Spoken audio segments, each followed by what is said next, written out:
सबसे पहले भगवान भोलेनाथ के चरणों में प्रणाम करती हूँ, मेरा प्रणाम स्वीकार हो। आदि शक्ति माँ भवानी गौरा के चरणों में प्रणाम करती हूँ, मेरा प्रणाम स्वीकार हो। सभी देवी देवताओं के चरणों में प्रणाम करती हूँ, मेरा प्रणाम स्वीकार हो। आप सभी गुरु भाई गुरु बहनों के चरणों में प्रणाम करती हूँ, मेरा प्रणाम स्वीकार हो। गुरु भाई गुरु बहनों, अगर जो आप लोग को हमारी वीडियो अच्छी लगती है, हमारी कहानी अच्छी लगती है तो लाइक करिए, शेयर करिए। चैनल पे नए अगर जो आप लोग हैं तो सब्सक्राइब करिए। और जैसा कि मैं कहती हूँ कि कमेंट में महादेव का नाम लिखिए, तो महादेव का नाम लिखने से, बोलने से सारे कष्ट दूर हो जाते हैं। महादेव का नाम जरूर लिखा करिए। और अगर जो आप लोगों को हमारे इंस्टा से जुड़ना है तो उसका लिंक इस वीडियो के डिस्क्रिप्शन बॉक्स में दिया गया है, ज़रूर फॉलो करिए। आज जो मैं कहानी सुना रही हूँ भगवान भोलेनाथ की, ऐसे भक्त की है। कैसे भगवान भोलेनाथ उन पे दया करते हैं, उन पे अपनी कृपा करते हैं। कहानी को अंत तक देखिएगा।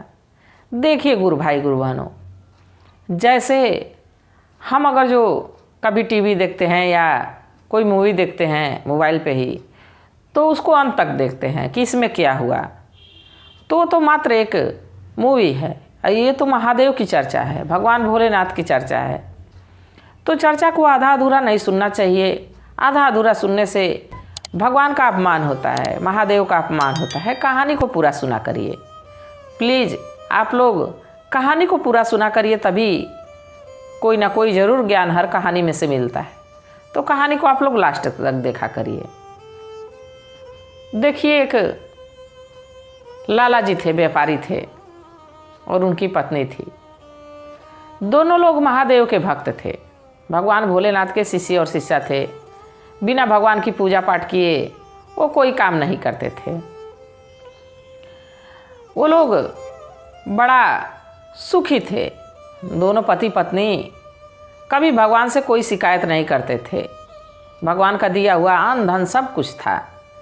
बाकी उनको एक ही कमी थी, जब भी पूजा करते तो दया मांगते कि हे महादेव, आपका दिया हुआ सब कुछ है, सारी सुख सुविधा है, हम लोग बड़े अच्छे से जीवन जी रहे हैं। और दान पुण्य भी बढ़ चढ़ के करते थे। दान पुण्य भी वो लोग किसी भूखे दुखे को भोजन कराना, किसी प्यासे को पानी पिलाना, कभी कोई परेशान है उसकी मदद करना, वो लोग हमेशा किया करते थे। ये भी नहीं था कि धन के घमंडी थे, ऐसा कुछ नहीं था। बाकी गुरु भाई गुरु बहनों, जो कर्म का लेख रहता है, जो हम अगले जन्म में किए रहते हैं, इस जन्म में हमको मिलता है कुछ। अगर जो हम बुरा करते हैं तो बुरा ही मिलेगा, अच्छा करेंगे तो अच्छा ही मिलेगा। ये तो जैसे कि हम मान लीजिए कोई काम करते हैं तो हम यही सोच के करते हैं कि इसका फल हमको अच्छा मिलेगा। अगर जो हम खाना ही बनाते हैं तो उसको अच्छे से, बढ़िया से, साफ सफाई से बनाते हैं कि खाएंगे प्रेम से तो स्वाद अच्छा लगेगा। वैसे ही जीवन है। जीवन में जो जैसा हम करेंगे वैसा पाएंगे। तो लाला की पत्नी जरूर अपने पिछले जन्म में कुछ ऐसा किए रहे होंगे जो इस जन्म में भोग रहे थे। सब कुछ रहते हुए कुछ कमी थी, और वो कमी क्या थी कि उनकी कोई संतान नहीं थी। तो लोग जब भी महादेव से मांगते दया तो कहते कि हे महादेव, आपका दिया हुआ सब कुछ है, इतना धन दौलत दिए हैं, बाकी हमारा एक वारिस नहीं है। इस धन को आगे कौन लेगा, कौन चलाएगा हमारे आगे का कुल। हे महादेव, हम पे दया करिए और हमको एक संतान दे दीजिए। हमेशा ऐसे कहते थे लोग। समय चलता रहा, उनकी कोई संतान नहीं हो रही थी। एक दिन वो व्यापारी लाला जी और उनकी पत्नी दुकान पे बैठे हुए थे अपने, उनका बिजनेस था, दुकान थी, बैठे हुए थे।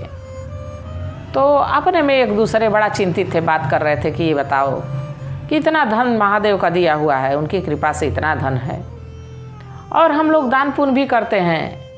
लाला की पत्नी बहुत दानी थी। वो सोचती थी कि हो सके किसी ना किसी का आशीर्वाद लग जाए। वो हमेशा दान पुण्य करती रहती थी कि हमारी संतान हो जाए। उस दिन वो लोग बैठ के चर्चा कर रहे थे कि हम लोग की कोई संतान नहीं है, हम लोग के धन का मालिक कौन बनेगा, कितना हम लोग खर्च करेंगे। कमाते तो रोज़ हैं, बाकी खर्च करने वाला कोई नहीं है। बड़ा चिंतित थे लोग। एक दूसरे से बैठ के बात ही कर रहे थे कि तब तक वहाँ एक महात्मा जी आए।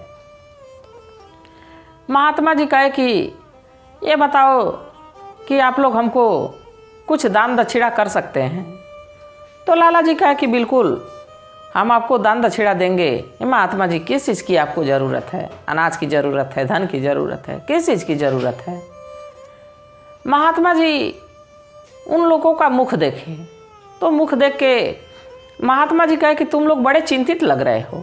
देखिए, जो व्यक्ति सिद्ध पुरुष रहता है, जो तजुर्बे वाला रहता है, वो मात्र मुख देख के ही बता देता है। जैसे हमारे माता पिता, अगर जो हम किसी चिंता में रहेंगे, हम कोई परेशानी में रहेंगे, तो हम भले अपनी बात ना बताएं, बाकी वो लोग को आभास हो जाता है, वो लोग जान जाते हैं। वैसे ही महात्मा जी उन लोग का मुख देख के और जान गए कि लग रहा है कोई परेशानी में है। तो महात्मा जी कहे कि ये बच्चा, तुम लग रहा है कोई परेशानी में, तुम लोग बड़े चिंतित लग रहे हो। तो लाला जी उनकी पत्नी कहे कि महात्मा जी, हम लोग चिंतित इसी बात पे हैं कि भगवान का दिया हुआ सब कुछ है, अन्न धन तो पूछना ही नहीं है, सुख सुविधा हम लोग की पूछनी ही नहीं है, सब कुछ महादेव का दिया है। बाकी एक ही कमी हमारे जीवन में है कि हमारी कोई संतान नहीं है। तो महात्मा जी कहे कि ठीक है, अपना हाथ दिखाओ। तो दोनों पति पत्नी का हाथ देखे और महात्मा जी कहे कि ऐसा है बच्चा कि तुम्हारे जीवन में संतान सुख तो है, बाकी तुम्हारे हाथ में संतान सुख है और तुम्हारी पत्नी के हाथ में संतान सुख नहीं है। तो लाला जी कहे कि जब हमारे पत्नी के हाथ में संतान सुख लिखा ही नहीं है तो कहाँ से संतान सुख मिलेगा? तो महात्मा जी कहे कि जरूर मिलेगा। अगर जो तुम दूसरा विवाह कर लेते हो तो तुमको संतान का सुख जरूर मिलेगा। लाला जी कहे कि नहीं नहीं महात्मा जी, हम अपनी पत्नी से बहुत प्रेम करते हैं, हम दूसरा विवाह नहीं कर सकते। देखिए, भले पत्नी का बच्चा ना हो, भले पत्नी हमको सब सुख न दे पाती हो, बाकी जब मन से लगाव हो जाता है, दिल से लगाव हो जाता है, तो भले संतानहीन रहे, बाकी उसको छोड़ के दूसरी शादी करने की इच्छा नहीं होगी। वैसे ही लाला जी अपनी पत्नी से बहुत प्रेम करते थे, उनकी पत्नी भी अपने पति से बहुत प्रेम करती थी। लाला जी कहे कि नहीं नहीं महात्मा जी, हम दूसरी शादी नहीं कर सकते हैं। तो उनकी पत्नी कहीं कि कुल को चलाना है, वंश को चलाना है, तो इसलिए आपको दूसरी शादी करना ही होगा। हम ऐसी लड़की खोजेंगे जो अपनी हो, जिसको हम लोग जानते पहचानते हों, ऐसी लड़की से विवाह कराएंगे। तो लाला जी कहे कि ऐसी लड़की तुमको मिलेगी कहाँ? तो उनकी पत्नी कहीं कि हमारी छोटी बहन है, हम उसी से बात करेंगे, उससे आपका विवाह करा देंगे। तो लाला जी कहे कि ये बताओ कि समाज को देखो, समाज क्या कहेगा? तुम्हारी बहन तुमसे उम्र में बहुत छोटी है और मैं उससे विवाह करूंगा तो समाज वाले कितना हम लोग को बुरा भला कहेंगे, कितना बुरा सोचेंगे। तो लाला जी की पत्नी समझाएं कि दुनिया वाले के कहने से हम लोग नहीं न चलेंगे, हमारी कोई संतान नहीं है। अगर जो हमारी बहन के जरिए आपकी संतान हो जाएगी तो हमारे कुल को आगे बढ़ाने वाला उत्तराधिकारी मिल जाएगा। दुनिया क्या कहती है उसको छोड़िए। अब लाला को लगी समझाने, समझाते समझाते लाला किसी तरह माने। फिर वो गई अपने मायके, लाला की पत्नी अपने मायके गई और वहाँ जाके अपने माता पिता से बात की कि पिताजी, माताजी, अगर जो छोटी बहन से हमारे पति का विवाह हो जाता तो हमारे घर में एक नन्हा मुन्ना बच्चा हो जाता, हम लोग को भी संतान का सुख मिल जाता। तो उनके माता पिता भी मान गए, इसलिए मान गए कि अगर जो उनकी दूसरी शादी होती है तो कहीं और से कोई आएगी तो इसको कष्ट होगा, अपनी रहेगी तो दोनों बहन सोच समझ के एक साथ रहेंगी, कोई कष्ट नहीं होगा। तो माता पिता तो मान गए। अब बहन को मनाने की बारी आई। बहन महादेव की शिष्या थी, भगवान भोलेनाथ की शिष्या थी। वो रोज़ शिवलिंग बनाती और रोज़ गंगा जी में ले जाके विसर्जित करती पूजा पाठ करने के बाद।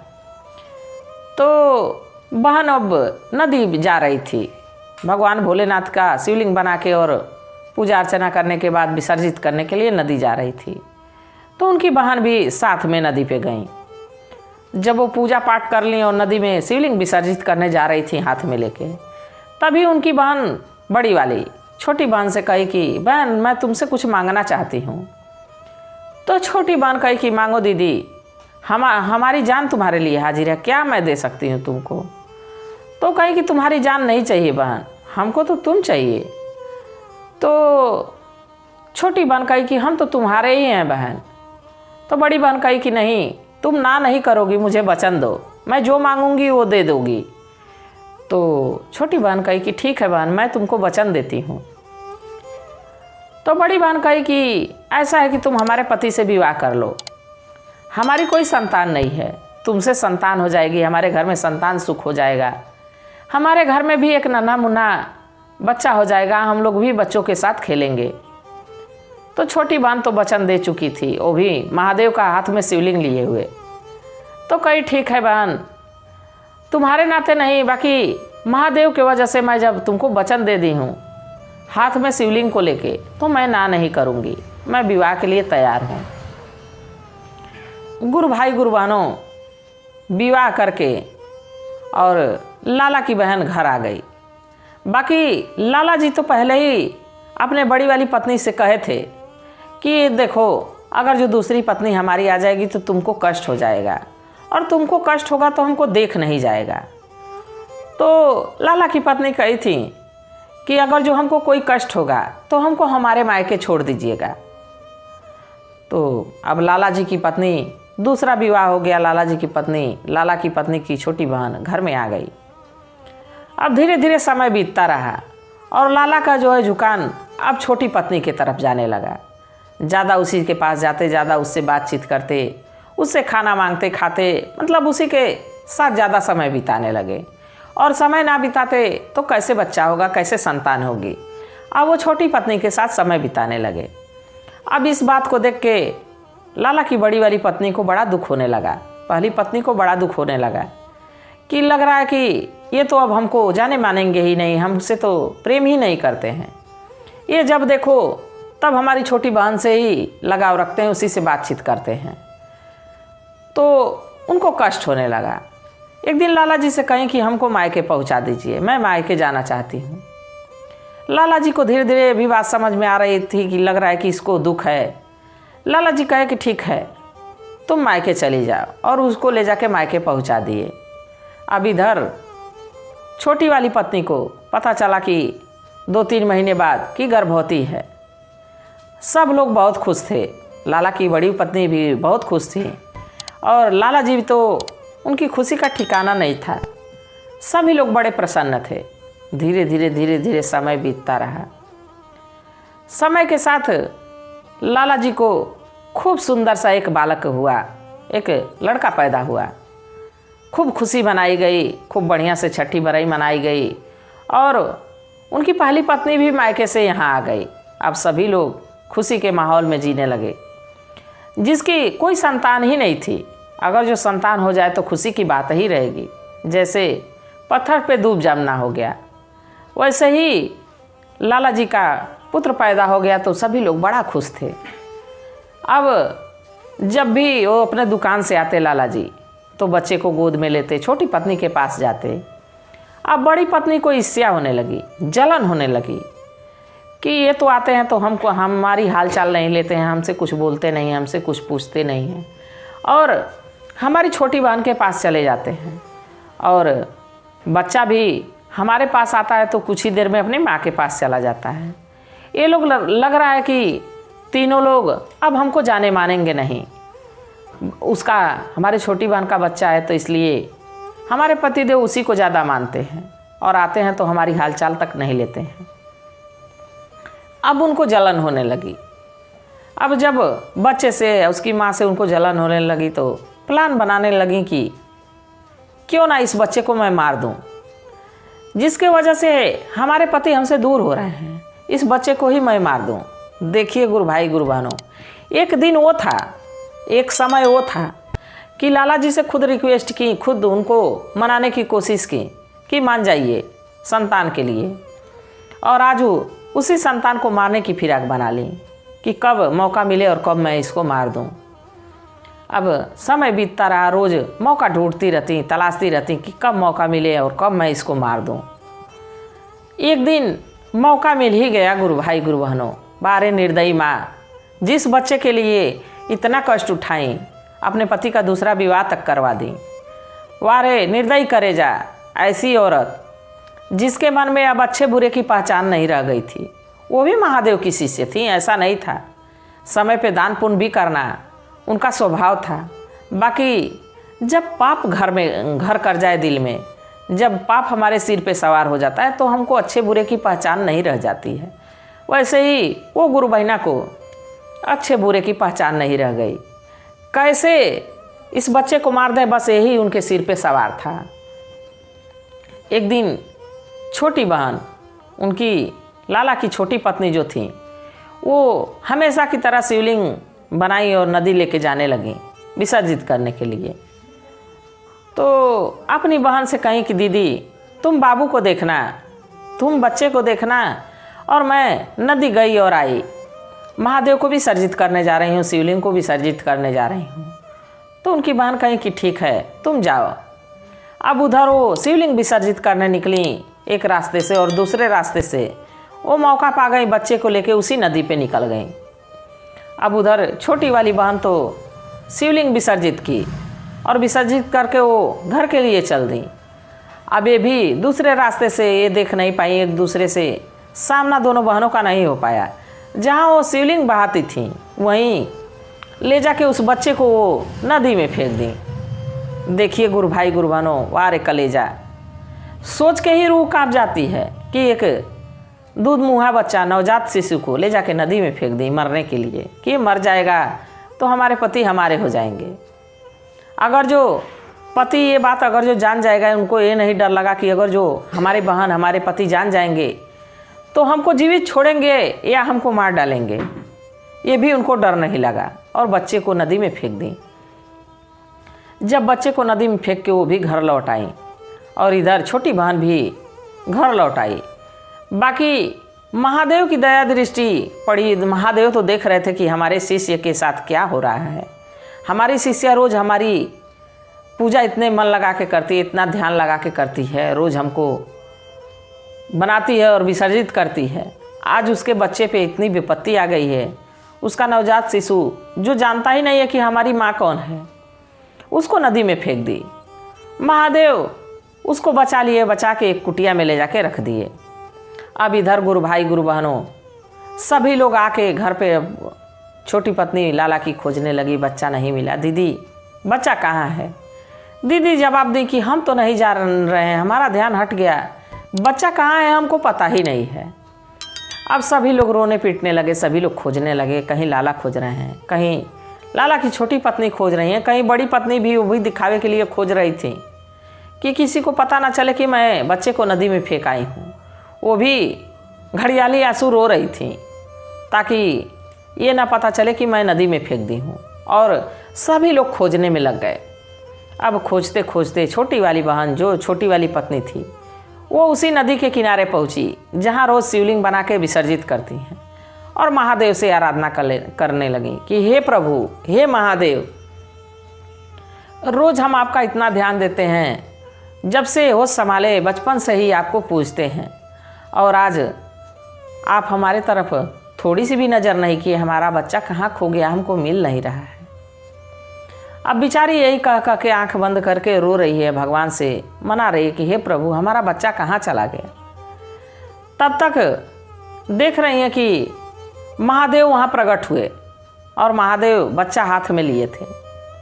महादेव कहे कि ये लो तुम्हारा बच्चा, तुम्हारी बहन इसको नदी में फेंक दी थी ईर्ष्या के मारे, जलन के मारे, और मैं इस बच्चे को बचाया हूँ क्योंकि तुम सच्चे हृदय से हमको पूजती थी।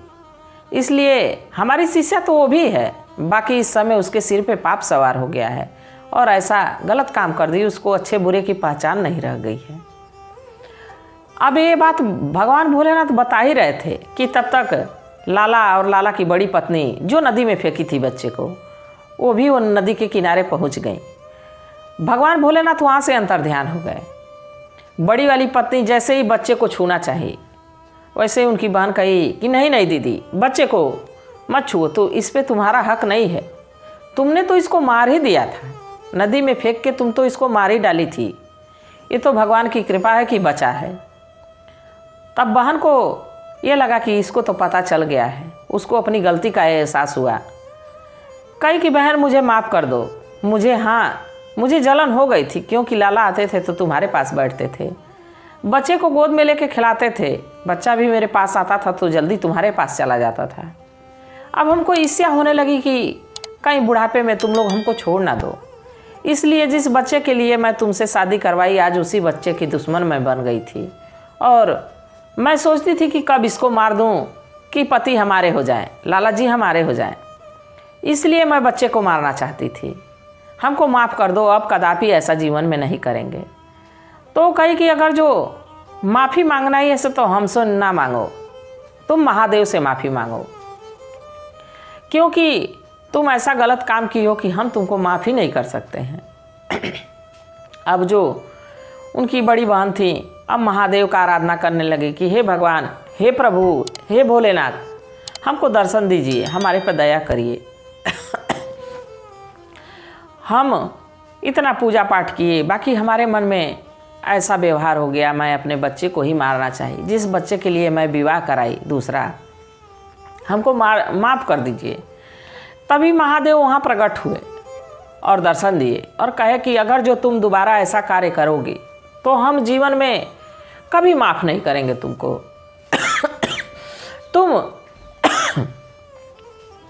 ऐसा काम की कि तुम्हारे पे दया करना हमारे लिए हमारे बस की बात नहीं है, बाकी एक बार सब गलती को माफ़ करते हैं, इसलिए तुम्हारी पहली गलती थी, मैं तुमको माफ़ किया। तुम इतना दान पुण्य करती थी, इतना अच्छे स्वभाव की थी, बाकी तुम्हारे सिर पे पाप सवार हो गया था और तुम हमको वचन दो कि आज के बाद तुम ऐसा काम नहीं करोगी।